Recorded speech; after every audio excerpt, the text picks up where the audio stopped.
పెద్ద మళ్ళీ ఓడుకుంటే మాకు దొరకడు ఇలాంటి పెద్ద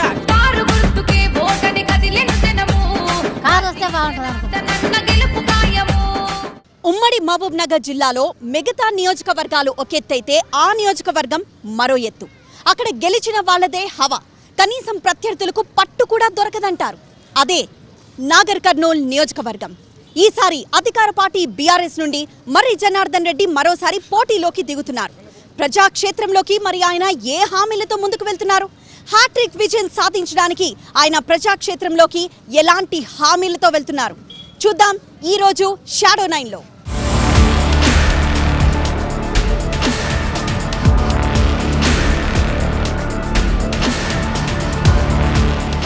ఈసారి ఎలా ఉందండి జోష్, ఎలక్షన్ జోష్ అనేది?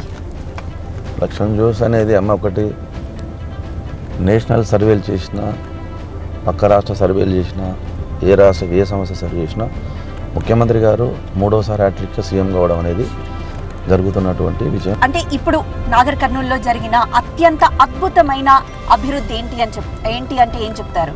ఒకటమ్మా, నాగర్ కర్నూలు ఒకప్పుడు ఇది గ్రామ పంచాయతీ, చిన్న గ్రామ పంచాయతీ. దాన్ని నేను ఎమ్మెల్యే అయిన తర్వాత మున్సిపాలిటీ చేసి, ఆ మున్సిపాలిటీలకు నిధులు లేకున్నా 2014, 2018లో ఈ నగరాన్ని ఒక సిద్దిపేట, సిరిసిల్ల స్థాయిలో ఈ నగరాన్ని నిలబెట్టడానికి ప్రయత్నం చేసిన నిలబెట్టాను. ఒక ఉదాహరణకు అండర్ గ్రౌండ్ డ్రైనేజ్ ఉమ్మడి మహబూబ్నగర్ జిల్లాలో ఎక్కడ లేదు. రాష్ట్రంలో 4-5 నియోజకవర్గాలు ఉంది, అదొక నియోజకవర్గం కందరు. అదేవిధంగా జిల్లా ఏర్పాటు చేసినాం, మెడికల్ కాలేజీ తెచ్చినాం, ఒక tank bund Hyderabad, tank bund అంటే హైదరాబాద్, మినీ ట్యాంక్ బండ్ అంటే కందనూరు. ఒక బుద్ధ విగ్రహాన్ని పెట్టి సాయంత్రం పూట వాళ్ళకు అక్కడ పోయి వాళ్ళు సేద తీర్చుకోవడానికి నగరవాసులకు ఇక్కడ ఏముండేది కాదు. ఇంతకుముందు ఆ చెరువు మురికి నీళ్ళతోటి ఊరిలో ఉన్నటువంటి డ్రైనేజ్ మొత్తం చెరువులకు పోయి చెరువు అంతా మురికి వాసన ఉండేది. దాన్ని ఏం చేసినామంటే ఈ అండర్ గ్రౌండ్ డ్రైనేజ్ చేసి నీళ్ళు అందులో పోకుండా చేసి, చెరువులో పోకుండా చేసి, డైవర్ట్ చేసి ఇప్పుడు ఫ్రెష్ వాటర్ తోటి మనం ట్యాంక్ బండ్ చేసినాం. ఒక వెజ్ మార్కెట్, ఒక నాన్ వెజ్ మార్కెట్, ఒక లైబ్రరీ, ఒక స్టేడియం, ఒక రవీంద్ర భారతి. ఇట్లా నగరానికి, ఒక మంచి నగరానికి ఏమేం కావాలో పెట్టుకొని ప్లాన్ చేసుకొని దాన్ని చేసినాం. 100% దాన్ని అన్నీ పూర్తి చేయగలిగినాం. ఇట్లా ఒక విజయంతో పనిచేసినాం. మీకు చూస్తే అర్థమవుతుంది. ఇంత మంచి వాటరు, ఇంత అద్భుతమైనటువంటి నీళ్ళు ఎక్కడ దొరకవు. మీకు ఇక్కడ సాయంత్రం వచ్చిందంటే చిన్న స్మెల్ రాదు. మీకు ఇక్కడ కూర్చోవచ్చు, బతుకమ్మ ఘాటు, అది ఫౌంటైన్, మ్యూజిక్ ఫౌంటైన్, బుద్ధ విగ్రహం, ఇదంతా కూర్చుంటారు. క్లియర్ చూడండి. మీకు అంతా ఇంట్లో వాటర్, తాగే వాటర్ ఎట్టుంటుంది రోజు. ఇప్పుడు అసలు మీకు ఆ ఊరంతా ఇటు సైడ్ వచ్చేది కదమ్మా, ఆ డ్రైనేజ్ వచ్చేది ఇక్కడికి, ఊరంతా డ్రైనేజ్. అవన్నీ పెద్ద పైప్ లైన్ వేసి ఆ డ్రైనేజ్ వ్యవస్థను తీసుకెళ్ళిపోయి అక్కడ కలిపి ఆ బిల్డింగ్ వస్తుంది చూడండి, అక్కడ యూటీపీ పెట్టాము. అది అక్కడ క్లీన్ అవుతుంది, నీళ్ళు క్లీన్ అయిన నీళ్ళు కాలువలు వెంబడి వెళ్ళిపోతాయి. అది మొత్తం వ్యవస్థను ఇళ్ళకి రానియకుండా చేసినాం.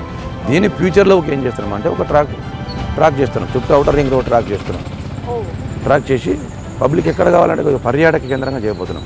ఆ బఫర్ జోన్ గుర్తించేసి ఆ బఫర్ జోన్లో టోటల్గా రెస్టారెంట్లు వాళ్ళకు కూర్చొని చేసి, ఇందులో చేపలు పట్టి అక్కడ ఇచ్చేయడము, టోటల్గా అటు సైడ్ అంతా ఇక్కడ చెరువు అద్దె నిర్ణయించి ఒక పర్యాటక కేంద్రం చేయాలని అది నెక్స్ట్ కాన్సెప్ట్ నాకు అది ఉంది. సో ఇప్పటి వరకు నియోజకవర్గంలో మీకు ఇంకా అసంతృప్తిని మిగిల్చిన ఒక సమస్య, ఇంకా పరిష్కారం కానిది ఏదైనా ఉందా? ఉందమ్మా, పాలమూరు రంగారెడ్డి. ఈ పాలమూరు జిల్లాకు సస్యశ్యామలం అయితే వలసలాగిపోతామని ఎప్పుడు భావించేవాడిని. అది అదృష్టం ఏంటో మరి. నేను వలస బిడ్డను, మరి ఆ వలసపోయినటువంటి బిడ్డను నాకే అదృష్టం వచ్చింది. ముఖ్యమంత్రి గారి సహకారంతో ఆయన అడుగుజాడలో కేఎల్ఐ పూర్తి చేసి 1,00,000 ఎకరాలకు నీళ్ళు ఇచ్చినమ్మా. అది అయిపోయింది. 1,00,000 ఎకరాలకు నీళ్ళు ఇచ్చిన తర్వాత పాలమూరు రంగారెడ్డిని పూర్తి చేసినాం. కొన్ని కారణాల వల్ల కేసులు అయినాయి. రేపు ఎన్నికలు అయిపోయిన తర్వాత 2-3 నెలలు, 4 నెలలు, 6 నెలలు కష్టపడి పాలమూరు రంగారెడ్డి నీళ్ళు ఇస్తే నా తిమ్మాజిపేట మండలం, సొంత మండలానికి 40,000 ఎకరాలకు వస్తాయి. ఇప్పటికే 1,20,000 ఎకరాలు నీళ్ళు ఇస్తున్నాను. నేను ఎమ్మెల్యే కాకముందు ఇక్కడ ఒక ఎకరాకు నీళ్ళు ఉండేది కాదు. నేను ఎమ్మెల్యే అయిన తర్వాత 1,20,000 ఎకరాలకు నీళ్ళు ఇచ్చిన. ఇంకో 45,000, 40,000 ఎకరాలకు నీళ్ళు వస్తే 1,60,000, 1,70,000 ఎకరాలకు నీళ్ళు వస్తాయి. ఇది నేను ఘన విజయంగా ఒక రైతు బిడ్డగా, నాకు ఎమ్మెల్యేగా ఎన్ని రోజులు ఉన్నాయనేది కాదు, ఆ రైతు బిడ్డగా నేను నా రైతు వలసలను ఆపగలిగిన, నా రైతు జీవితాల్లో కొద్దిగా వెలుగు చూపగలిగిన అని జీవితంలో ప్రతిరోజు నేను తృప్తిపడడానికి చూస్తున్నటువంటి కార్యక్రమం. అందులో భాగంగానే ఇలా పాలమూరు రంగారెడ్డిని 6 నెలల్లో పూర్తి చేస్తాం. నిజంగానే యువత ఎవరైతే డాక్టర్ కావాలన్న కళలు ఉన్నాయో, లేకపోతే మెడికల్ స్టూడెంట్గా వాళ్ళని చూసుకోవాలన్న కళలు ఉన్నాయో, తల్లిదండ్రుల్ని దాటి లేకపోతే ఊరిని దాటి వెళ్ళాలి అంటే చాలా ఇబ్బంది పడేవాళ్ళు. ఈరోజు మీరు వాళ్ళ కళని సాకారం చేశారు. సో ఇదే బిల్డింగ్ మనం చూస్తున్నాం, గవర్నమెంట్ మెడికల్ కాలేజ్, ఇది నాగర్ కర్నూలులోని ప్రభుత్వ వైద్య కళాశాల. దీని వెనక కూడా మీ కృషి, మీ విజన్ చాలా ఉందని మేము నమ్ముతున్నాము. ఒకరోజు ఏమైందమ్మా అంటే పొద్దున్నే లేచి పేపర్ చదువుతుంటే తెలంగాణలో 7 కొత్త మెడికల్ కాలేజీలు అని వచ్చింది. అందులో వనపర్తి ఉంది, నాది లేదమ్మా. చాలా నిరాశ గురైన. వితిన్ 10 మినిట్స్లో రెడీ అయినా 9 గంటలకు సార్ దగ్గర వెళ్ళిపోయినా. సార్ ఎంబడే పేపర్ చదువుతున్నాడు, నవ్వి నన్ను చూసి, నువ్వు ఎందుకు వచ్చినావు నాకు అర్థమైంది అన్నాడు. మెడికల్ కాలేజీకి వచ్చిన సార్ అని. ఇప్పుడు వచ్చే టర్మ్లు ఇస్తలే అన్నాడు. లేదు ఈ టర్మ్ కావాలి సార్ అని చెప్పాను. వెంబడే ఆ సిఎస్ గారు సోమేష్ కుమార్కి ఫోన్ చేసి, సిఎస్ గారు మెరజనార్దన్ రెడ్డి మనం వదిలేటట్లేదు, 7 బదులు 8 చేసుకోండి, దాని ప్రతిపాదన తీసుకొని రండి, క్యాబినెట్లో ఓకే చేస్తామని. ఇదమ్మా అగ్రికల్చర్ వ్యవసాయ పరిశోధనా కేంద్రం. ఇది ఫస్ట్ మా జిల్లాలో తెలంగాణ ప్రభుత్వం ఏర్పడిన తర్వాత ఫస్ట్ ఏర్పడిన కళాశాల ఇదే. తెలంగాణ ప్రభుత్వం వచ్చిన తర్వాత అగ్రికల్చర్ కాలేజ్ ఫస్ట్ దీన్ని ఏర్పాటు చేసింది, ప్రభుత్వ అగ్రికల్చర్ కళాశాల. దీని ఎంబడుకు నేను చాలా పడ్డా. నాకు చాలా ఇష్టమైనటువంటి వ్యవసాయాన్ని, దాన్ని పరిశోధన చేయాలని చెప్పి ఇప్పటికి రైతు వేదికల్లో నేను 2 నెలలకు 3 నెలలకు ఒకసారి రైతులతో నా గ్రామాలకు వెళ్ళి మీటింగ్ ఏర్పాటు చేస్తాను. వాళ్ళు ఏం పంటలు వేసారు, ఎట్లా ఉంది, కొత్త పంటలు వేయండి, కొద్దిగా 1 ఎకరం మార్చండి, కూరగాయలు వేయండి, పండ్లు వేయండి, దీపావళి వస్తుంది, ఈ టైంలో మిర్చి నేను అద్భుతంగా సాగు చేపిస్తాను. ఇక్కడ మా ప్రాంతంలో ఇప్పటికీ 20-25 వేల ఎకరాలు ఈసారి మిర్చి వేసారు. అట్లా వాణిజ్య పంటల వైపు నేను రైతు బిడ్డను కాబట్టి ఎక్కడైతే వాణిజ్య పంటలు వేసారో శాస్త్రజ్ఞులతో మాట్లాడి కొత్త వంగడాలు, కొత్త విత్తనాలు, కొత్త సీడ్స్ తీసుకొచ్చి ఆ పంటలకు ఎక్కువ ధర వచ్చే విధంగా, ఎక్కువ దిగుబడి వచ్చే విధంగా ప్రయత్నం చేసి కొనసాగిస్తున్నాను. అలానే మీరు చాలాసార్లు చెప్పారు, నాకు ఇష్టమైనది ఏదైతే నాకు ఉండాలి, లేకపోతే ఇష్టమైన ఫుడ్ తినాలి అనుకున్నది ఏదైతే ఉందో అది అందరూ కూడా తిని ఎంజాయ్ చేయాలన్నది నా ఆశ అని చెప్పారు. సో ఇప్పుడు మీరు రైతుల గురించి చెప్పినప్పుడు, లేకపోతే యువకుల గురించి, చదువుల గురించి చెప్పినప్పుడు అదే అనిపిస్తుంది. ఏంటంటే మీకు చదువు అంటే ఇష్టము, వ్యవసాయం అంటే ఇష్టము. సో వ్యవసాయ రంగంలో మిగతా రైతులు కూడా రాణించాలని వాళ్ళని ఆ వైపుగా తీసుకెళ్తూ అభివృద్ధి చేస్తూ వాళ్ళు కూడా సంపాదించుకునేలాగా, అంటే మన ఒక్కడమే కాదు మిగతా వాళ్ళు కూడా బాగుపడాలి. నా ఫండమెంటల్ లేదమ్మా, నాకు నేను అనుభవించలేంది. నేను ఒక కారణాల వల్ల చదువు ఉందమ్మా, నేను చదువుకోలేకపోయాను కాబట్టి కొంతమందిని నాలాగా చదువుకొని వాళ్ళకి విద్య చేయాలని స్కూల్ కట్టిస్తున్నాను. నేను పెళ్లి విషయంలో మా చెల్లెలి విషయంలో ఇబ్బంది పడ్డా. నాలాగా నా చెల్లెలు పెళ్లి చేయడానికి, వాళ్ళ చెల్లెలు పెళ్లి చేయడానికి ఇబ్బంది పడతారు కదా అనే ఉద్దేశంతో పెళ్లిళ్ళ కార్యక్రమం చేస్తున్నాను. ఇట్లా ఇప్పుడు 5 రూపాయలకు మధ్యాహ్నం క్యాంటీన్ పెట్టాను. దీని కొరకు ఒకప్పుడు నేను హైదరాబాద్ పోయినప్పుడు తిండి లేక ఎన్నో రోజులు ఒకటే పూట తిని బతికేవాడిని. అలాంటిది ఈరోజు నాకు కలిగింది కదా, నాకు వచ్చింది కదా. మరి అలాంటప్పుడు 5 రూపాయలకు భోజనం పెట్టి మధ్యాహ్నం క్యాంటీన్ అని పెట్టి 5 రూపాయలకు రోజు 1000 మంది భోజనం చేస్తారు. దీన్ని ఎన్నికల తర్వాత మండల కేంద్రాలకు విస్తరించిన, మా దగ్గర 5 మండలాలు ఉన్నాయి. విజయనపల్లి కావచ్చు, తిమ్మాజిపేట, తెలకపల్లి, తాడూరు, ఈ 4 మండలాలకు కంపల్సరీ విస్తరిస్తే హెడ్ క్వార్టర్ పెట్టి రోజుకు 2000 మందికి కడుపు నిండా భోజనం పెడతాం. అది ఒకేంది ఇంట్లో కన్నా అద్భుతంగా, మా ఇంట్లో కన్నా అద్భుతంగా సన్న బియ్యం, ఒక కూర, పప్పు, సాంబారు, చట్నీ ఇవన్నీ ఇచ్చి పెడతాం. ఇక్కడ జిహెచ్ఎంసీలో ప్రభుత్వం పెడుతుంది, జిహెచ్ఎంసీ భరిస్తుంది, కానీ ఇక్కడ మాత్రం మరిజనార్దుడే భరిస్తాడు. ఈ చెరువు 15 సంవత్సరాలకు ఒకసారి నిండేది కాదు. ఇప్పటివరకు ఖాళీ, నేను ఎమ్మెల్యే అయినప్పుడు ఈ చెరువు ఖాళీ కాలే, ఎప్పుడు నిండుకుండలా అలిగి వెళ్తూనే ఉంటుంది చెరువు. ఇదమ్మా నేను చేసిన తెలిసిన. అటు కాలువ పోతుంది, ఆ కాలువకి నీళ్ళు వస్తాయి, ఎప్పుడు నిండే ఉంటుంది. కేఎల్ఐ వాటర్ పోతూనే ఉంటుంది. అంటే ప్రతి ఇష్యూ ఈ చెరువు నిండడం వల్ల అమ్మ కింద 1500 ఎకరాల కాయకట్టు ఉంది. దీని చుట్టుపక్కల బోర్లన్నీ గ్రౌండ్ వాటర్ పెట్టి చూడండి, స్ప్రింక్లర్స్ పెట్టుకొని ఇలా ఎంత అద్భుతంగా నాగర్ కర్నూలులో స్ప్రింక్లర్ పెట్టి ఇలా పూల తోటలు చూశాను కదా, మీకు పూల తోటలు కనపడుతున్నాయి కదా, పూల తోటలు, పండ్ల తోటలు, రకరకాలమైనటు పప్పు దినుసులు, కందిపప్పు, శనగపప్పు, పెసరపప్పు, నువ్వులు, ఇవన్నీ పంటలు తీసుకొచ్చి ఒక 5 ఎకరాల పొలం ఉంటే 1-2 ఎకరాలకి పంట వేయండి అని వాళ్ళకి చెప్తున్నాను. మీకు లాభం వస్తుంది, నాది గ్యారంటీ, మీరు ఆ పని చేయండి అని చెప్పి రైతులను ఒప్పించి కొత్త పంటలు ఇప్పిస్తే వాళ్ళు వచ్చి చెప్పిపోతున్నారు. ఎంతోమంది రైతులు నాకు వాళ్ళ లాభం వచ్చిన తర్వాత వాళ్ళు వేసిన పంట నాకు కొద్దిగా తీసుకొచ్చి 1-2 కిలోలు తీసుకొచ్చి నాకు ఇస్తే నాకు సంతోషం అనిపించింది. సార్ మీరు చెప్పినందుకు నాకు 2 లక్షల లాభం వచ్చింది. ఆ లోజన రైతు నాకు మిరపకాయలు పండించిన తర్వాత మిరపొడి కొట్టించి నాకు ఒక 10 కిలోల మిరపకాయలు పండించింది.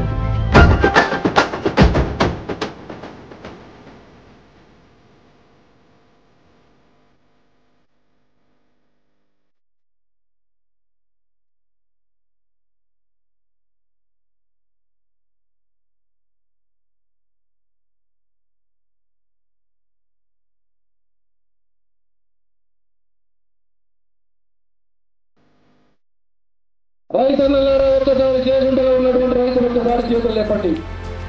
ఓన్లీ చేయకుండా వాళ్ళు రైట్ దింపండి. రైతన్నలారా మిమ్మల్ని ఒకటే అడుగుతున్నా, రైతు బిడ్డగా కూలి బిడ్డగా నీ మండల బిడ్డగా ఒకటే మిమ్మల్ని అడుగుతున్నా, నీ ఊరికి పాలమూరు రంగారెడ్డి నీళ్లు రావాలి. కేరళ నీళ్లు వస్తున్నాయి, కొద్దిగా మాత్రమే పండుతుంది. ఈ ఊళ్ళో ఉన్నటువంటి 1500 ఎకరాలు 2 పంటలు కలిపి 2000 ఎకరాలు పంటలు పండాలి. నా పొలాలకు నీళ్లు కావాలి. అనుకుల్లో ఒక్కసారి చేయలేపండి.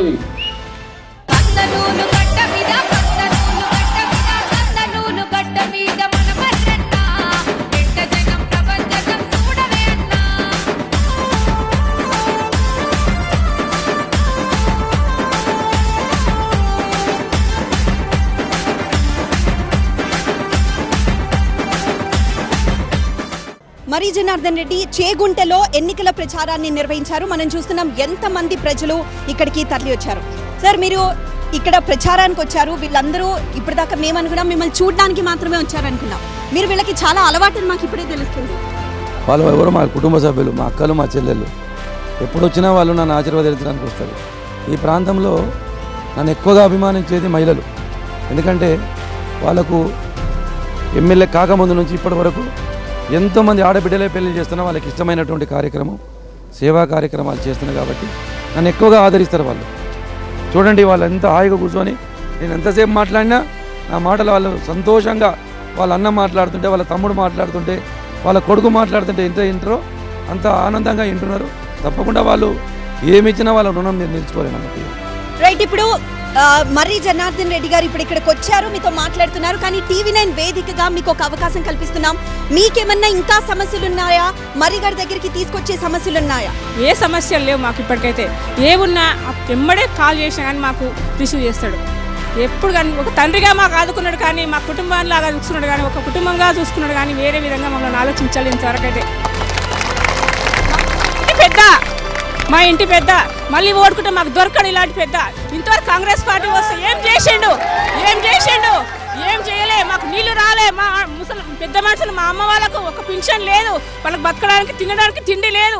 ప్రతి విషయంలో వాళ్ళు చాలా బాధపడ్డారు. ఇప్పుడైతేనంటే చాలా సంతోషంతో గర్వంతో మేము ఆ సార్ ముందుకు పంపించగలుగుతున్నాము.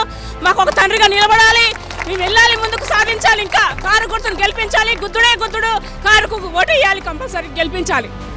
రైట్, మీ ఎమ్మెల్యేతో మీరందరూ సంతోషంగా ఉన్నారా? ఎవరికి అసలు ఒక్క కంప్లైంట్ కూడా లేదా? సమాజంలో అమెరికాలో ఒక సమస్యలు ఉంటాయి, రష్యాలో ఒక సమస్యలు ఉంటాయి, కానీ సమస్యలు తగ్గిపోయినాయి. ఒకప్పుడు తెలంగాణలో ఎక్కువ సమస్యలు ఉండే, ఇప్పుడు సమస్యలు తగ్గిపోయినాయి. ఈ చేగుంట గ్రామంలో 2 సమస్యలు ఉన్నాయి. 10 మందికి అక్కడక్కడ పింఛన్ రాలేదని, ఒక 50 మందికో 60 మందికో ఇల్లు లేదని. ఆ 2 సమస్యలు తప్ప వేరే సమస్యలు లేవు. తాగడానికి నీళ్ళు లేవా అని అడగండి, బ్రహ్మాండంగా తాగడానికి నీళ్ళు ఉన్నాయి. వ్యవసాయానికి నీళ్ళు లేవా అడగండి, నీళ్ళు ఉన్నాయి. కరెంటు లేదని అడగండి, కరెంటు ఉంది. ఉన్నాయి, లేదని చెప్పడం అనేది భావ్యం కాదు. కొన్ని సమస్యలు ఉన్నాయి, ఆ సమస్యలను తీరుస్తా నేను వాళ్ళకి మాట ఇచ్చిన. వాళ్ళకి నా మీద నమ్మకం ఉంది. మా చెల్లెలు అడిగింది, మా చెల్లెలు ఏమడుతుంది అన్న, నాకు ఇల్లు లేదని అడుగుతుంది. నా చెల్లెలకి ఇల్లు కట్టించే బాధ్యత నేను తీసుకుంటాను చెప్పిన. వాళ్ళకు నా మీద నమ్మకం ఉంది, నాకు వాళ్ళ మీద నమ్మకం ఉంది. ముఖ్యమంత్రి గారు డబ్బులన్నీ ఈ 4-5 సంవత్సరాలు ప్రాజెక్టుల మీద ఖర్చు పెట్టి రైతులకు నీళ్ళు ఇచ్చినాం, కరెంట్ ఇచ్చినాం. ఇక ప్రాజెక్టులన్నీ పూర్తి అయిపోయినాయి. ఇక వచ్చే డబ్బులంతా ఇండ్ల మీద, పింఛన్ల మీద పెడతాం. ఆ 50 మందికో 100 మందికో ఇల్లు లేని మా మహిళలు ఇల్లు కట్టిస్తాం. ఎవరికైతే పింఛన్ లేదో వాళ్ళకి అందరికి పింఛన్ ఇస్తాం. 400కే సిలిండర్ ఇస్తాం. ప్రతి మహిళకు 3000 రూపాయలు మహిళా అభివృద్ధి ఇస్తాం. ఇంకా సమస్యలు ఏం చెప్పండి? ఎలా మారింది మీ జీవితం ఈ 10 ఏళ్ళ? సార్ వచ్చినాకనే మారింది మాకు. అంత ఉండేది ఇంతకు ముందు ఎలా? ఇంతకుముందు అంటే ఇంకా కరెంటు లేక ఇబ్బంది, నీళ్ళు లేక ఇబ్బంది, మస్తు నరకం చూసినాం. కానీ ఇప్పుడైతే బాగుంది మాకైతే. ఇదే రోజులు కొన్ని రోజులు మాకు కరెంటు, నీరు, హాస్పిటల్, విద్య, వైద్యం అన్నీ బాగుంది. మాకు విద్యలకు బాగుంది. మీ ఎమ్మెల్యే గారు మీ ఊరికి వస్తే మాకు ఇది ఇవ్వండి సార్ అని అడగడానికి కూడా ఇంకేం లేదనమాట. చేస్తున్నాడు, ఇంకేం అడగాలి. ఇప్పుడు మా ఊరు డౌట్ లేదంటే, ఇప్పుడు అందరు లోపల ఏమంటారు అంటే, మాకు కొన్ని ఇంకా రుణమాపు కాలేదు, ఎందుకు కాలేదని అడుగుతున్నారు మేడం. అంతా కూడా తప్ప వేరే ఏం లేదు సార్. మీరు ఎవ్వరు డౌట్ పడద్దు, మీకు మాట ఇస్తున్నా. సగం మందికి అయింది, ఎన్నికల కోడ్ వచ్చింది కాబట్టి ఎన్నికల కోడ్లో ఆ రుణమాఫీ చేయకూడదు. ఎన్నికల నియమావళి కాంగ్రెస్ పార్టీ వాళ్ళు ఎన్నికలు అయిపోయినాక రుణమాఫీ చేయండి అని వాళ్ళు ఎన్నికల కోడ్ ఇచ్చారు. అందుకే మీరు ఎవ్వరు అడగాల్సిన అవసరం లేదు. 100కి 90%, 80% అయిపోయింది. మంచికి వచ్చి అడిగింది మా చెల్లెలు. 5వ తారీఖు నుంచి మీ అకౌంట్లో మీ డబ్బులు పడతాయి, అందరికి రుణమాఫీ అవుతుంది. అది నాది బాధ్యత. మీ అందరికీ మాట ఇస్తున్నా, మీరెవరు ధైర్యపడాల్సిన అవసరం లేదు.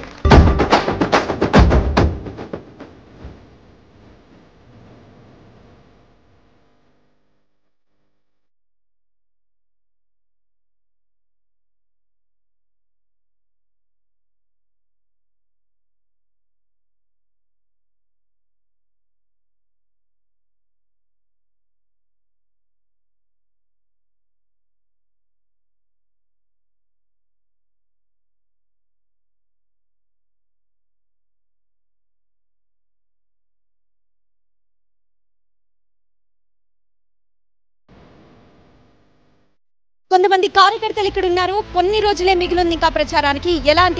ఎలా జరుగుతుంది ప్రచారం? బాగానే జరుగుతుంది మేడం. ఇక్కడైతే మా డెవలప్మెంట్కి సార్ చేసిన డెవలప్మెంట్ ప్రకారం 100% 30,000 50,000 మేడతో 100% గెలవబోతున్నారు.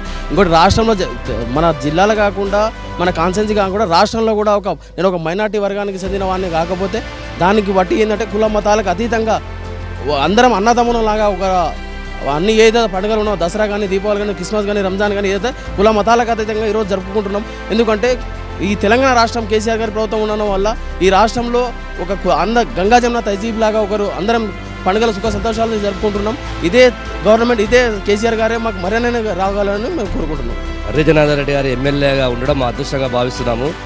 ఎందుకంటే ప్రభుత్వ నిధులతో పాటు ఆయన సొంత నిధుల ద్వారా సామూహిక వివాహాలతో పాటు తిమ్మాజీపేటలో జెడ్పీఐజీ స్కూల్ శిథిలావస్థలు ఉంటే సొంత డబ్బులతోటి 3 కోట్ల రూపాయలతోటి తన సొంత నిధులతో కార్పొరేట్ స్కూల్ స్థాయిలో ఈరోజు స్కూల్ కట్టించిండు.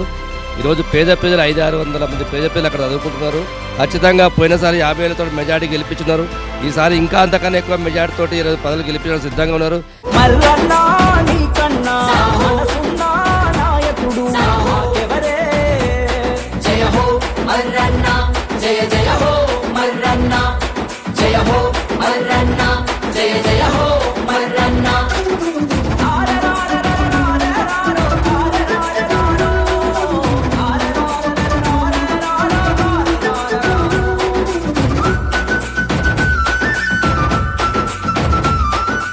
మరి జమునారెడ్డి గారు కూడా ఇక్కడ ప్రచారం నిర్వహిస్తున్నారు నాగర్ కర్నూలులో. మరి జమునారెడ్డి గారు అంటే మరి జనార్దన్ రెడ్డి భార్య.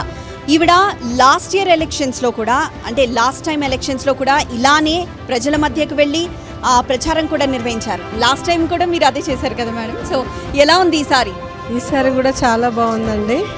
మేము ఈరోజు ప్రచారంలో భాగంగా ఇక్కడ ఈ ఊరికి రావడం జరిగింది. అశేషమైన స్పందన. ఈరోజు మర్రి జనార్దన్ రెడ్డి గారిని 2 సార్లు ఆశీర్వదించిండ్రు, 3వసారి కూడా ఆశీర్వదించండి.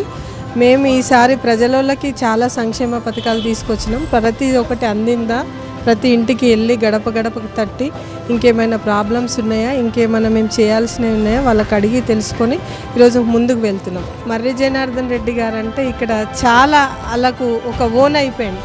అంటే మా ఇంటి కొడుకులాగా, మా ఇంటిలాగా అందరికీ ఆయన చేసే సేవా కార్యక్రమాలు చాలామందికి నచ్చి ఉన్నాయి. ఆల్రెడీ చాలా పెళ్ళిళ్ళు చేస్తున్నాడమ్మా. మేమెందుకు ఆ సార్ను మేము వద్దనుకుంటాం. లేదు, ఈసారి కంపల్సరీ మేము ఆ సార్కే వేస్తాం ఓటు అని ప్రతి ఒక్క ఓటర్ వాళ్ళే స్వచ్ఛందంగా వచ్చి మా దగ్గరికి చెప్తున్నారండి. ఈరోజు మర్రి జనార్దన్ రెడ్డి గారిని 2 సార్లు గెలిపిస్తే ఇంత అభివృద్ధి చెందింది. ఇంకో 3వసారిగా గెలిపిస్తే ఇంకా మొత్తం ఒక సిటీలాగా తలపించేలాగా, హైదరాబాద్లో తలపించేలాగా చేస్తాడని ఒక భరోసానైతే ఇక్కడ ఏర్పడి ఉంది చాలామందికి. మర్రి జనార్దన్ రెడ్డి అంటే ఒక భరోసాలాగా ఉంది. ఇక్కడ ప్రభుత్వం బీఆర్ఎస్ ప్రభుత్వం మీద ఈ కాంగ్రెస్ పార్టీ చేసిన ప్రచారం తప్ప ప్రజలలో నెగిటివ్ లేదమ్మా. తప్పకుండా బీఆర్ఎస్ ప్రభుత్వమే ఫామ్ అవుతుంది. కేసీఆర్ గారు సీఎం అవుతున్నారు. ఇక్కడ మర్రి జనార్దన్ రెడ్డి గారు హ్యాట్రిక్ కొడుతున్నారు, అక్కడ సీఎం గారు హ్యాట్రిక్ కొడుతున్నారు. అందులో డౌటే లేదు.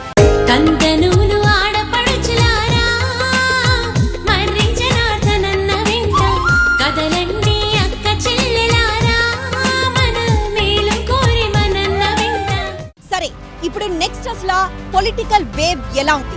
మరి ముఖ్యంగా మరికొన్ని రోజుల్లోనే ఎలక్షన్స్ ఉన్న నేపథ్యంలో ప్రజలు ఏమనుకుంటున్నారు, ప్రజలు ఎవరిపై భరోసా పెట్టుకుంటున్నారు, ఎవరిపై నమ్మకం పెట్టుకుంటున్నారు, ఒకసారి ఇక్కడున్న పబ్లిక్ని అడిగి తెలుసుకుందాం. మరే కదా సార్. ఎందుకు అనుకుంటున్నారు? మంచి పనులు చేసిండు కాబట్టి. ఏం చేశారు? రోడ్లు వేపించి మంచిగానే చేసిండు, లైటింగ్. మర్రే గెలుస్తాడు. ఎందుకు అనుకుంటున్నారు? అభివృద్ధి పనులు చేసిండు కాబట్టి నార్కంలా ఎక్కడైనా మంచిగా చేసిండు. ఏమనుకుంటున్నారు? ఎలా ఉంది ట్రెండ్ ఈసారి ఎలక్షన్స్ ట్రెండ్? ఇప్పటికైతే మంచిగానే ఉంది మేడం. మా ఆర్టిస్టులకైతే న్యాయమే చేస్తున్నాడు. మళ్ళీ గెలిచిన తర్వాత మమ్మల్ని రెగ్యులరైజ్ చేస్తున్నాడు. నెక్స్ట్ వచ్చిన తర్వాత మమ్మల్ని గవర్నమెంట్ ఉద్యోగస్తులు గుర్తింపిస్తానని చెప్పిండు మేడం. ఓటు వేసి ఎవరినైతే వాళ్ళని గెలిపించే వాళ్ళు మీకేం చేయాలని కోరుకుంటున్నారు? మెయిన్గా జాబ్స్ ఇవ్వాలని కోరుకుంటున్నాను.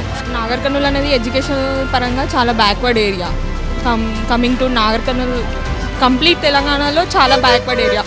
So mainly Nagar Kurnool district వచ్చేసి ఎడ్యుకేషన్ పరంగా చాలా ఇంప్రూవ్ అవ్వాలి. టికెట్ పోరులో గెలిచారు, ఎన్నికల్లో పోటీ చేస్తున్నారు. మరి గెలిచి నిలుస్తారా? ఈ చప్పట్లు హర్షధ్వానాలు ఓట్ల రూపంలో పడతాయా? మర్రి జనార్దన్ రెడ్డి భవితవ్యం ఏంటి చూద్దాం. ఇది రోజు షాడో 9. చూస్తూనే ఉండండి TV9.